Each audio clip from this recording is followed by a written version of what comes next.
Wato tun daga ranar 28 ga watan biyar watan da ya gabata kenan zuwa wannan rana ta wato litinin 8 ga watan 6 na wannan shekarar da muke ciki, wato wancan lokaci da muka bada bayani na ƙarshe na irin alƙalaman ƙararrakin da kotunanmu na tafi da gidanka suka karɓa zuwa wannan rana ta 8 ga wata aƙalla ɗinta an karɓi ƙararraki waɗanda aka kammala su aƙalla guda 2,228. So daga cikin waɗannan alƙalama waɗansu an sallame su, waɗansu an yi masu hukunci kamar yadda muke faɗa na aikin al'umma, waɗansu kuma an gabatar masu da tara, wanda daga cikin irin waɗannan wanda aka yi shi a wannan mako da ya riga ya gabata akwai waɗanda aka kama su a otel duk da kasancewar ana cikin wannan hali na lockdown, amma suka kai ƙasa suka karya wannan doka ta lockdown suka tafi hotel domin sharholiya ta su, wanda su kansu dukkaninsu an kama su an gabatar da su kotu ko an masu tara na akalla naira 20,000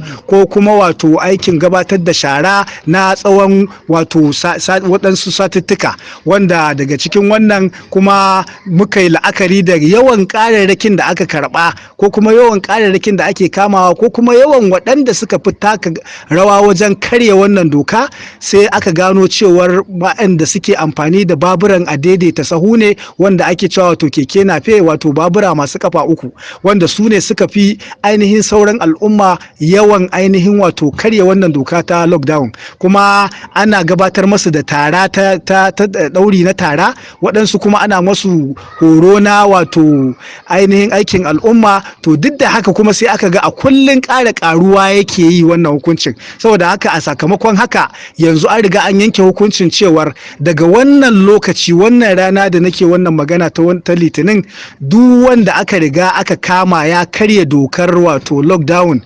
daga cikin masu baburan wato masu kafa uku, to dokar zai zamanto hukuncin da horon da za a yi masa zai sauka daga yin tara ko kuma wato yin aikin al'umma, zai koma ga za a fara karɓe baburan ana ajiyewa, domin duk dama suna cikin tsarin doka, wanda ya riga ya karya ya ƙi yin biyayya a ta farko horon farko ko na biyu, to za a gabatar da next abin da za a shiga shine za a fara kwace babura wanda suka yi kunnen uwar shegu daga wannan doka ta wato kulle da aka riga aka sanya. Saboda haka muna kira a wannan bigiran da duk waɗanda suke amfani da irin waɗannan babura da su kiyaye su bi doka domin a samu zaman lafiya da daidaituwa a